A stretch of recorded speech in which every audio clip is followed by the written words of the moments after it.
문재인이가요 지지율이 40% 이하로 안 내려가고 있어요. 왜 문재인의 지지율이 40% 이하로 안 내려갈까요? 윤석열은 32%밖에 안 돼요. 왜 그러냐? 문재인의 이 말하는 걸 보면 알아요. 자, 말 한번 들어보세요. 그러나 누구보다 먼저 꿈을 꾸었다는 이유로 제주는 처참한 죽음과 마주했고, 지난날 제주가 꾸었던 꿈이 지금 우리의 꿈입니다. 자, 제주도 4.3 사건 무장폭동 김달산 이덕구가 일으킨 이 꿈이 남로당의 꿈이 여러분의 꿈 맞아요? 아니요. 그런데 문재인 이재기는 겁재갈도 없이 이런 말을 그냥 내치도 되는 거예요. 그뿐 아니라 평창 동계올림픽에서 신영복 간첩을 향하여 지른 거 한번 보세요. 이 문재인이가요 왜 이런 짓을 하느냐 한번 들어봐 주세요. 제가 존경하는 한국의 사상가 신영복 선생은 자, 이 새끼를 어떻게 해야 돼? 죽여야 돼요. 다시 어떻게 해야 돼? 죽여야 돼요. 아니 내가 죽이라 소리 안 했어. 나는 원래 선한 사람이라. 나는 개새끼 소리밖에 안 해.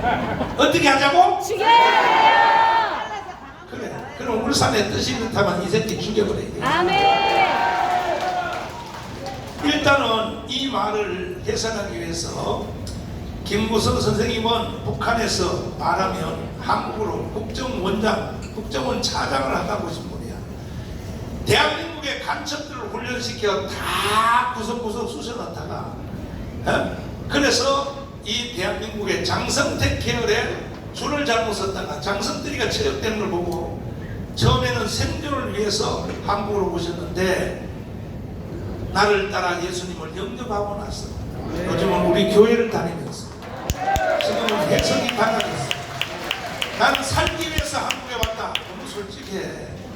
살기 위해서 왔는데 지금 와서 생각해보니 하나님이 나를 한국으로 보내셨다. 아멘. 왜? 정강훈 목사가 너무 불쌍해가지고 정강훈 목사를 도와서 자유통일하라고. 아멘. 할렐루야. 아멘. 일단은 이 문재인 이놈이요 이렇게 자신만만하게 뭐 제주도의 꿈이 우리의 꿈이다 뭐 신영은 이걸 총 틀어서 왜 이렇게 발작을 들까요? 이놈이 이렇게 발언하는 것은 대한민국을 완전히 먹었다 그런 뜻입니까? 예, 그러니까 자기가 믿는 거는 첫째도 둘째도 북한, 현재는 김정은이를 믿는 거지요. 김정은이가 나를 믿어주고 있고 밀어주고 있다. 여기서 내가 그런 터전에서 저런 말을 해도 아무 일 없다는데 창원 간첩단 그 사진 한번 보여주세요. 지금 윤석열 대통령한테 우리 박수 한번 쳐주는데 뭐냐면 다시 가실 거예요. 제일 잘하는 일이 뭐냐? 간첩을 지금 잡고 있기 때문에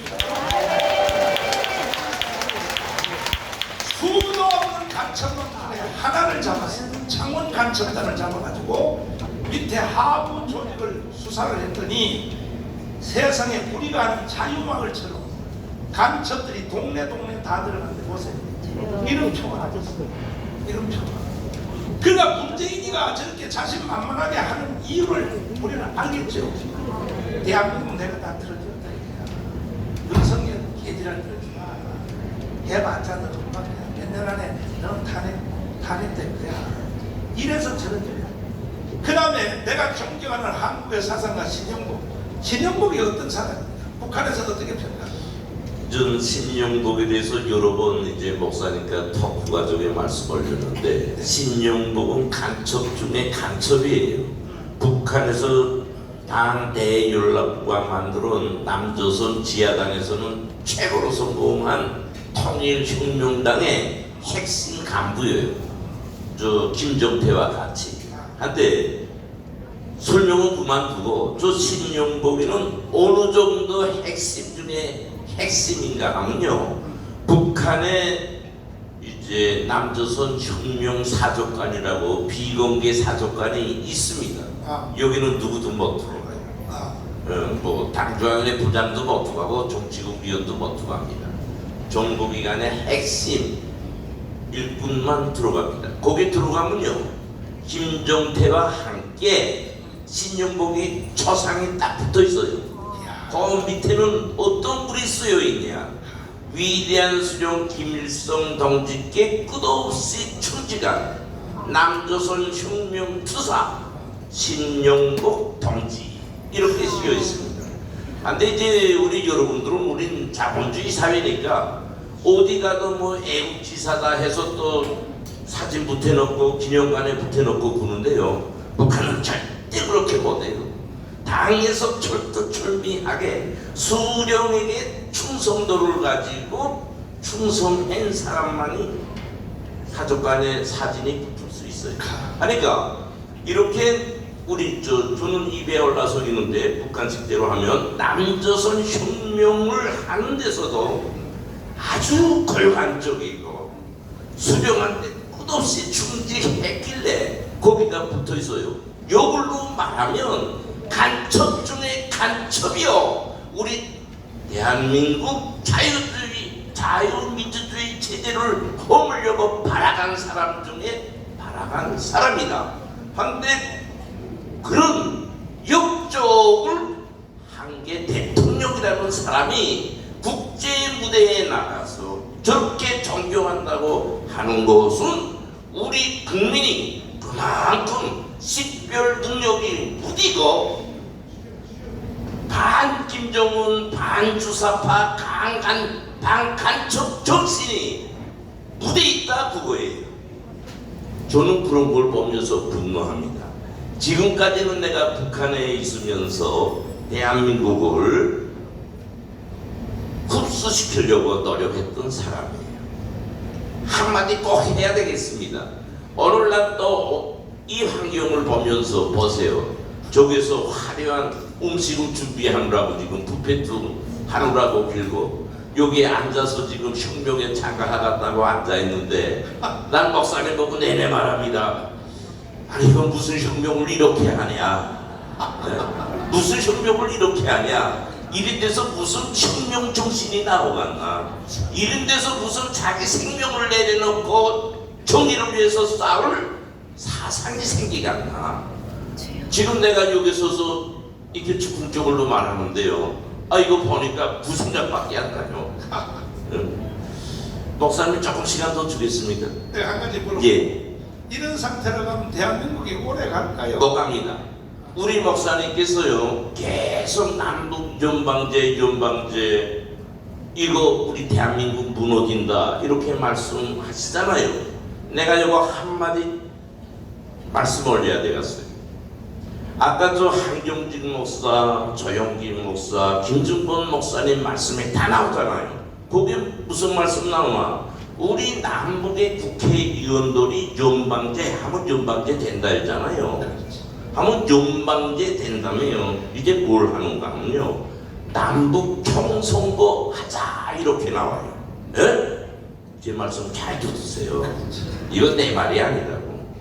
남북 연방제 하자 해서 하면요 된 거야. 그 다음에 뭘 나오나?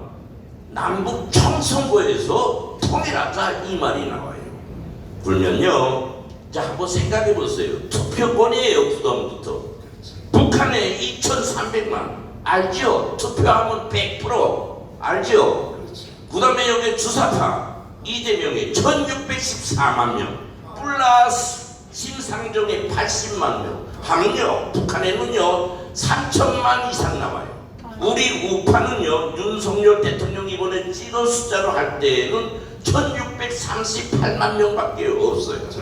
순간에 총 한 발 안 쏘고 우리 대한민국은 김정은이 이마떼기 피도 안 마른 저 암덩어리를 말이요, 우리 민족의 수령으로 모시고 통일된 만세를 부르게 된다 거예요. 믿어집니까? 안 믿어집니까? 바로 이게 평화예요. 총 한 번 안 쏘고 평화. 그래서 주사파는 내내 평화를 목토지라고 부르는 거예요. 여러분들 잘 제 말씀을 잘 들으세요. 왜 우리 목사님께서 이렇게 열병을 토하면서 전국을 누비는지. 자, 여러분, 이제 국회 되면 뭘 목숨 바치겠다 해도 바칠 수 있어요? 못 바칩니다. 총선거를 해요. 그러면 자연스럽게 통일된 대한민국이 아니라 조선이 될 거고, 그 통치자는 여러분들이 아시는 것처럼 세계에서 그 유래를 찾아볼 수 없는 저 김정은이가 통치한다 그 말이에요. 그러면요, 여러분들 이렇게 뷔페트하고 원탁 앞에서 이런 식사를 하며 이런 모임을 가질 수 있는가? 지금 북한 국민들처럼 머리 없이 노예가 되고 종이 돼서 살려야 돼요. 여러분들 해외로 못 갑니다. 공화는 다 폐쇄, 한국 폐쇄, 국민 봉쇄해가지고 어디 하나 못 나가요. 지금의 우리 대한민국식 사고방식으로 김정은이가 통치하면 뭐 미국으로 가지, 난 유럽으로 가지, 이렇게 깨어났어요. 절대 못합니다. 그래서 우리는요, 이렇게 모여서 신선하게 생각을 갖고 할 것이 아니라 피 끓는 마음으로 진짜 내 국가를 지켜야 되겠구나, 내 조국을 지켜야 되겠구나, 내 후손들에게 완성된 우리 대한민국을 줘야 되겠구나. 이 칸에는 어떻게 해야 됩니까? 우리 민족의 암덩어리 저 김정은이를 죽여버려야 돼요. 김정은이 살려두고는 우리 민족이 자유로울 수 없고요, 자유통일도 이룰 수 없고요, 우리 여러분들이 누리는 이 자유도 누릴 수 없습니다. 그래서 우리는 첫째도 둘째도 셋째도 우리 민족의 화두리고 암덩어리인 김정은이를 하루빨리 죽여버려야 됩니다. 일어납시다. 아까 목사님께서 말씀하신 것처럼 우리 국가에서 기독교가 망하면 끝나는 날이에요. 그래도 지금처럼 숨 쉴 수 있는 것은 우리 1세대 목사님들, 아까 그 말씀 보세요. 저도 막, 야, 정말 멋있는 분이다. 어디로는 저렇게 북한의 사상을 먼저 꿰뚫고 저런 말씀을 하셨나. 오늘의 현실이 그대로 돼 있잖아요. 김정은이 만세도 잡아갈 수 없고, 북한의 대형 인공기가 도시에 휘날려도 잡아갈 수 없고, 북한이 말하는 평화협정 미군 철수하라고 광화문 광장에서 북한에 시켜준 부호 그대로, 가장진물 그대로 활개쳐도 우리 국가는 속수무책입니다. 바로 우리 1세대 선지자들께서는 이렇게 이미 우리 국민들에게, 종교인들에게 선언하셨어요. 그러나 그것을 자기 가슴에 담지 않고 강 건너 불 보듯 나 잘 먹고 나 잘 살고 내 자식 잘 키우면 된다, 이렇게 살았길래 오늘 우리 대한민국에는 정체성에 준한 사상이 무너졌어요. 오죽하면 우리 윤석열 대통령님께서 반국가 세력이라고 주사파를 정의하셨습니까? 우리 국가에서 주사파의 이념은 주체의 사상이요, 주체의 사상은 김일성의 사상이에요. 오늘 대한민국의 주사파 머리에는 국가를 위한 자유민주주의 체제, 시장 경제, 기독교 이국론의 우한 이념이 아니라 이제처럼 주사파가 말하는 북한의 주체 사상을 말하는 김일성의 사상이 깊게 뿌리내려 가지고 우리 국가를 이렇게 휘젓고 있습니다. 휘젓고 있어요. 그래서 우리가 꼭 알아야 됩니다. 우리 국가의 반국가 세력은 첫째로 주사파 세력이며 두 번째로 간첩 세력이자 빨갱이 세력이에요. 한마디로 말해서 김일성이 세력이다 이것이에요. 이제는 우리도 양보할 길이 없다고. 이제 보세요. 아까 내가 앞에서 말했죠. 총 한 방 쏘지 않고 총선을 통해서 우리 대한민국을 한 번에 김정은이가 흡수해버린다 그 말이에요. 이미 김대중이는 6.15 선언에서 김정일과 함께 낮은 단계의 연방제 통일을 선언했어요. 김대중이 누구예요? 우리 대한민국 대통령 아니에요? 벌써 만들어 놨다고 여러분들 꼭 정신 차려야 된다고 봅니다. 네? 오늘날의 이 자유, 신성한 내 행복, 참다운 내 자식의 미래를 위해서 여러분들께서는 심사숙고해 가지고 밤잠 미루면서라도 가정교육하고 아들, 딸, 며느리, 싸위 우리 대한민국의 사상으로 무장시키고 투쟁에 앞장서도록 하고 여기 있는 분들이 가족, 친척, 형제들부터 이 투쟁에 앞장서게 해야 됩니다. 그래서 하나가 열이 백이 천 기하급수적인 대중적 투쟁으로 우리 대한민국은 일떠서야 한다. 그래서 우리 이 땅에서 김일성 세력인 주사파를 완전히 척살하고 순수한 우리 대한민국의 이념을 가진 이념의 중심이 된 우리 대한민국 국민이 돼야 한다. 이런 말씀을 하게 됩니다. 박수하겠습니다. 황교선 장관님 잠깐만 다시 한번 나와주세요. 왜? 여러분들 중에는 의심하는 사람이 많아요. 뭐냐면 아니 지금 오늘까지 80년 동안 미국이 지켜줬는데 평택의 주한미군이 지금 버티고 있는데 왜 자꾸 천가훈 목사님은 말이야 우리를 불안하게 하려고 뻔뿌질을 하고 말이야 계속 왜 저러는지. 자 장로님, 평택에는 주한미군 있잖아요. 광주 사태 일어났을 때도 주한미군 있었죠. 근데 왜 광주 사태에 개입 안 했어요 주한미군? 그 이제 전시작전권 문제인데 네. 평소에 한국 합창과 미합창 사이에 네. 무슨 한국 국내의 계엄령을 비롯해서 네. 국내의 어떤 시위라든가 지금 또 국내 혼란, 그다음에 소규모 예치투 작전, 이것은 한국군이 한국 합참에서 주의를 하고 통제를 하고 그거는 개입하지 않습니다. 그러니까 결과적으로 뭐냐면은 전면전, 북한하고 맞습니다. 전면전이 일어나기 전에는 평택에는 미군이 개입을 못하게 그렇죠. 안 한다 이 말이죠. 그러면 우리나라 국내에서 내전이 붙는데 광주 사태 같은 것이 다시 광화문에서 일어난다 그러면 미군이 개입 못한다는 게 뜻 아닙니까? 그렇죠. 이걸 잘 알아두셔야 됩니다.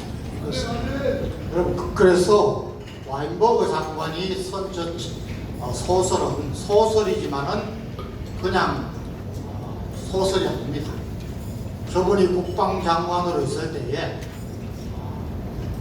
터득한 여러 가지 경험과 그 다음에 미 국방부의 여러 가지 데이터를 참고해서 특히 1980년에 5.18 난지 불과 한 10년입니다. 그때의 모든 것을 분석한 상황에서 한국에서, 대한민국에서 상황이 전쟁이 일어난다면 이런 단계를 거칠 것이다. 그것입니다. 그래서 사실 제가 분명히 말씀드리지만은 우리나라가 지금 핵 사용 없이 재래식 무기로만 전쟁한다면은 100대 0입니다. 무조건 이깁니다. 그러나 세계 역사는 베트남이 그렇고 아프가니스탄이 그렇고 외침을 받기 전에 다 무너집니다. 목사님께서 지금 염려하시고 우리 김국 선생이 염려하는 것이 바로 그것입니다. 북한에게 전면전의 남침을 할 수 있는 유혹을 주고 유혹하기 전에 우리 스스로 무너지고 평화를 가장한 종전협정, 평화협정, 또 연방제 총선 이런 거로 인해서 손설텀 없이 무너질 수 있다는 게 많은 전문가들의 공통적인 생각이고 목사님이 기도하시는 내용입니다. 자, 문재인이가 유엔사를 해체시키려고 노래를 부르고 다녔다. 일단 지금 한번 띄워보세요. 유엔사가 30명밖에 안 된다네. 지금 남아있는 게 그렇습니다. 유엔군 사령부가. 예. 그런데 이걸 해체한다고 문재인은 전 세계 다니면 노래를 부르고 다녔다. 이걸 바로 윤석열 대통령이 한 달 전에 그 자유총연에서 연설할 때 이렇게 말했거든요. 근데 나도 30명도 안 되는 거 유엔사고 있으면 많은데 나가면 될 텐데 왜 안 돼? 왜 윤석열 대통령은 왜 이걸 가지고 문제를 삼고 있어요? 요번에 우크라이나 사태 때 안보리에서 중국과 러시아가 반대를 했기 때문에 제재를 못했습니다. 또 불과 2주 전에 북한이 계속해서 미사일을 쏘니까 거기서에 대해서 안보리에서 토의를 하고 있는데 중국과 러시아가 나가버렸습니다. 어떤 제재도 토의하지 못했습니다. 유엔군 사령부는 우리나라에 다시 한번 정규전, 전면전이 일어나면은 안보리에 의결을 받지 않고, 왜? 지금 정전협정 상태입니다. 정전 상태이기 때문에 유엔군 사령부가 유엔군이 그대로 들어올 수 있습니다. 그것을 북한이 염려하기 때문에 유엔군 사령부를 해체하기 위해서 자꾸 정전협정을 종전협정, 평화협정으로 바꾸려는 것입니다. 더더욱이 유엔사의 후방 기지가 일본에 있습니다. 7개소에 있습니다. 이것은 우리나라에 전쟁이 일어나면 유엔군이 장기간 사용할 수 있는 탄약과 보급 기지입니다. 이러니까 자꾸 유엔사를 없애려는 것입니다. 그러니까 한마디로 유엔군 사령부가 지금 30명 정도 여기 남아 있어도 요게 왜 중요하냐면 전쟁이 딱 일어나면 미국의 국회 상하원의 동의 없이 또 6.25 전쟁 때 참여했던 16개국 그 사람들의 동의 없이 바로 16개국이 전쟁에 개입한다는 거 아닙니까? 그 중에 제1호가 일본에 와 있는 미군 부대 바로 개입한다 그 뜻이죠. 근데 유엔 사령부를 해체해버리면 다시 전쟁이 일어나면 미국의 상원에서 회의하다 보면 3달 더 가버려요. 한국에 지원할 것인가 이것이 염려되는데, 그런데 문재인 이놈은 계속 유엔사를 없애려고 발광을 들었다 이거죠. 내용이 그 말이죠. 맞습니다. 네, 자 박수하겠습니다.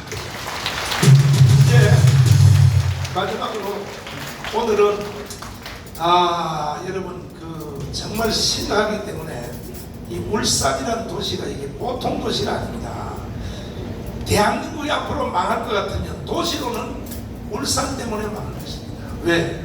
지금도 현대자동차 파업 들어갔죠? 몰라요 그것도? 파업 들어갔죠? 파업에 결의한 투표가 93%예요. 그러면 왜 이런 짓을 하느냐? 자, 97살 되시는 전향한 고정간첩 할아버지의 증언을 한번 들어보세요. 자, 한번 들어보시라고요. 남한에서 모든 데모라든가 뭐 폭동을 일으키는 것은 저우의 지령이 없이는 안 돼요. 안 돼요.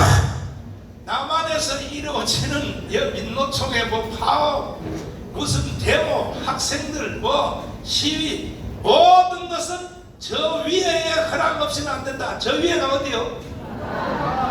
북한의 허락 없이는 안 된다고 고정간첩 할아버지가 증언을 하고 있잖아요. 정신 똑바로 쳐야 되니까. 그 다음 이어서 말씀 들어봐요. 이 고정간첩 할아버지의 증언합니다. 안 돼요. 그리고 또 그 폭동 시위라든가 이런 것을 누가 추동이 돼서 일으켰는가? 거기에 포인트예요. 5.18 김대중이거든. 그럼 김대중의 바탕은 1946년도 공산당 때부터 김대중을 내가 알아. 활동하던 것을. 그러니까 할아버지가 북한 가기 전에 저 전라남도에 연락책 할 때도 이미 김대중을 알고 있었다는 거죠. 김대중은 알고 있었다. 아주 알고 있었다. 그러니까 김대중이라고 그러고선 이 빨갱이 제2의 박근혜예요. 제2의 박근혜이 김대중이고 제2의 김대중은 문재인이에요. 문재인 문제 해결하지 않으면 대한민국 존재 불투명해. 미안하지만 그 문제 해결하지 않으면 대한민국의 존재가 성립될 수가 없어. 자, 김무 선생님 다시 잠깐만. 잘 들었어요. 이 할아버지는 원래 고향이 전라북도 임실인데 일제시대 때 이미 남노당에 가입해서 간첩활동을 하다가 인민군이 6.25 때 내려오니까 완장을 채워줬어. 그래서 치주들을 질렀어. 동네 어른 치주들을 질렀어. 그러다가 낙동강에 갔던 인민군이 퇴각하니까 엄마가 한 말이 너는 이제 한국에 살 수 없다. 왜? 동네 어른들을 대나무로 찔렀으니까. 인민군을 따라 북한으로 올라가라. 그래서 북한 가서 24년을 살고 4년 동안 간첩 교육을 받고 난파되어서 그때 북한의 부수상 홍명이라고 하는 부수상 이 사람이 파티를 해주면서 마지막 날 저녁에 따로 이 사람만 따로 불러서 땀방에 들어가더니 너의 임무를 부여하겠다. 너는 남조선에 내려가서 전라 남북도의 도당위원장이 되라. 그 다음 말을 한번 들어보세요. 머리가 번쩍 서는 말입니다. 김대중을 대통령 만들라. 자, 홍명이라는 사람이 누굽니까? 예, 홍명희는 대한민국 국민으로서 1948년도에 남북 연석 회의를 위해서 북한에 갔다가 북한에 떨어져가지고 김일성이한테 죽을 때까지 충성함으로 해서 내가 부수상도 했고 상임위원회 부위원장도 했고 대남 담당 비서 역할도 했고 이 사람이 이렇게 될 수 있었던 것은 해방된 해 제일 먼저 김일성 환영 준비위원회를 우리 대한민국에 조직했던 사람입니다. 원래 남한 출신인데. 그렇습니다. 그 소설 잘 쓰는 사람. 그렇죠. 임꺽정 소설. 예. 이 사람이 북한 가서 최고로 출세했네. 대한민국에서 북한에 올라와서 가장 높은 직위까지 올라갔던 사람이 홍명희입니다. 이 사람이 이 할아버지한테 이런 지시를 했거든. 예. 이거 어떻게 생각하십니까? 그건 맞다고 생각하고요. 그때 당시가 이제 이분이 아마 1968년도 3월경에 사망했을 거예요. 그러니까 이분이 이제 67년도, 68년도 그 기간에 이 대남 사업을 맡아봤는데 이렇게 특수적으로 이제 파견할 때는 직접 저 쉬운 말로 간첩이자 공작원이지요.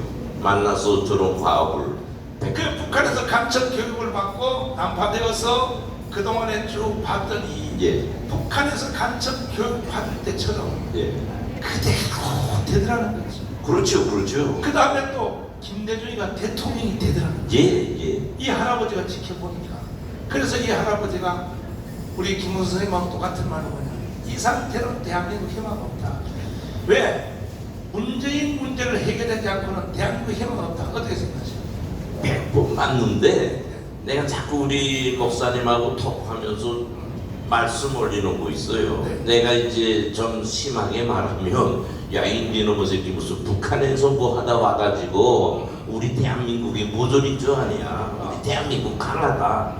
이리는 저서와 함께 막말들 많이 들어옵니다. 그래서 내 말에 지금 옥죄하고 말하는데요. 이제 목사님 말씀에 똑같습니다. 이번에 총선에서 지면요, 그 다음날로 아까 제가 말하잖아요, 끝난다는데 지금요 우리 여러분들께서요 잔잔한 허수 음물을 보는 거밖에 못 보고 있어요. 그 밑에는요 북한의 새빨간 불이 막와 불고 있다고요. 거의 바로 주사파 세력이라고요. 그래서 지금 내가 좀 나쁜 말 하면 우리 대한민국 국민들요 식별을 잘 못한다라는 이해하고 받아주세요. 안타까워서 멍청이다. 주사파 보세요. 주사파 이번에 윤석열 대통령님께서 말씀하셨지만 주사파는 뭐냐? 자유 가지고 자유를 훔다 보지. 무슨 말이냐? 자유, 인권, 평화, 민주 이러면서 우리 대한민국을 송두리 재질로 막 작살을 내고 있어요. 자, 시간이 없지만 예, 그 광주시장 강기정이가 예, 이번에 정율성 예, 정률세. 이그 빨갱이를 예, 강주시내다 공원을 만들겠다. 예. 이렇게 말을 해도 국민들이 그냥 가만히 있는 거예요.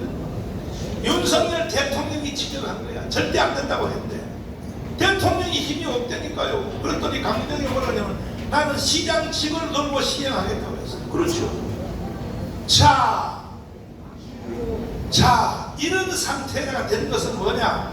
판이 끝났다는 뜻 아닙니까? 그렇습니다. 대한민국은 이미 끝났다. 그러니까 예. 그러니까 이제 목사님 말씀한 것처럼 이제 강기정이가 자기 강나갔다 이랬어요. 자, 저렇게 눈에 보이는 거 없다고. 근데 사람은 다 살자고 하잖아요. 강기정이 한데도 목숨이라는 게 붙어 있다고. 우리 국가에 국가보안법도 있다고. 근데 저렇게 말하는 거는 뭐냐? 내가 죽지 않는 거야. 이 판은요, 진짜 북한 판으로 깔려 있다고요. 막말로 이제 간첩이라는 게요. 이제처럼 북한에서 간첩 교육을 줘서 파견하는 직파 간첩, 흡수된 간첩뿐만 아니라 북한의 빨간 덕국물을 모은 간첩들을 저렇게 정치판에서 머리 대놓고 국민을 무시하면서 활개치고 있는 거예요. 근데 가장 섭섭한 건 뭐냐? 왜 이런 걸 보고 우리 국민들이 분노 안 하나 거예요? 그렇지. 왜 분노 안 하나 거야? 이렇게 잘 먹고 잘 입고 잘 살면서 왜 저런 볼고 거만이 같은 새끼들이 대가리 내밀고 외치는 대로 왜 분노 안 하나 거예요? 응? 이게 내가 울산에서 살아서 가만히 있자, 대구에서 살아서 가만히 있자 할 일이 아니에요. 전국이 저 광주로 몰려가서 작사를 내야 된다. 저런 걸 하나 먹히는 거로 해서 좌파인데, 야, 이전 우리가 살기 힘들구나. 머리 바꾸다 없어져야 되겠구나. 이런 정신을 줘야 되는데 우리 우파엔 거의 없어요. 어디다 대고 자유민주주의 체제에서 김정은이가 좋아하는 정율성, 김일성이가 좋아하는 정율성, 김정일이가 좋아하는 정율성, 어죽 좋아하는 김정일이가 1989년도 정율성이 영화를 만들려고 해서 북한의 정율성 영화가 있어요. 영화가 있다고. 이 사람은요, 광주에서 태출만 무엇을 다름이지 중국에 가서 공산당을 위해서 죽을 때까지 투쟁한 사람이요, 북한에 가서 김일성을 위해서 투쟁한 사람이에요. 그래서 이 사람은요, 북한의 팔로군 노래, 다시 말해서 중국 인민해방군의 노래, 북한에서는 조선인민군 행진곡을 만드는 사람이요. 그래서 김일성이한테 특별 표장까지 받은 사람이요. 이 사람이 우리 대한민국에서 뭐 했다고 강기정이는 공원을 만들어서 기리자고 합니까? 분노합시다. 분노합시다. 깨부려야 합니다. 뿌리를 뽑아 버려야 합니다. 예. 박수하겠습니다. 자, 이제 배가 고파서 이제 밥을 먹고 2부 순서를 새로 하려고 합니다. 내가 한 가지 물어보겠습니다, 여러분들에게. 이길 수 있을 것 같아, 질 것 같아? 진짜로? 그럼 결국은 내년 4월 10일 총선에서 한 선이라도 져버리면 그날로 끝나는데, 국민의힘 정당 저 애들 실력으로는 이길 수 있을까 없을까? 못 이겨요. 못 믿어요. 믿을 수가 없어. 그래서 우리는 조영기 목사님 만들어준 자유통일당, 우리가 100석하고 국민의힘 정당이 100석해서 아멘. 두 개 합쳐서 200석 해야 아멘. 반드시 대한민국 이길 수 있다. 마지막으로 말씀을 드리면, 김문 선생님이 늘 이런 집회를 전국에 2년째 나오고 이렇게 다니면서 나한테 한심을 안 된다. 왜? 이렇게 좋은 음식 처먹으면서 이런 좋은 환경에서 뭐 말이야 혁명을 하겠다고 싸움을 하겠다고. 아유 목사님 괜히 힘 빠지는 거 하지 말고 우리 김 선생님도 개인적으로 생각하면요 미국에 가면 바로 기여할 수 있어요. 미국 가면 바로 받아주거든요. 미국 국민. 그러니까 그런데도 지금요 우리 조국 대한민국을 위하여 목숨 걸고 그리고 국정원 통해서 나한테 연락이 왔는데 김국성을 죽여라가 지금 북한 지시의 1호야. 두 번째는 정광훈 죽여라야. 옛날에는 박사가이가 1번이었었는데 순서가 바뀌었어요. 김국성 죽여라 제 1번인데 이런 위험성을 무릅쓰고도 이런 운동을 한다면 우리 국민들이 이제는 좀 깨어나야 될 거 아닙니까? 그래 안 그래요? 그러면 이제 일부를 마치고 홍동경 목사님 나와서 기도하고 식사기도 한번 해주세요.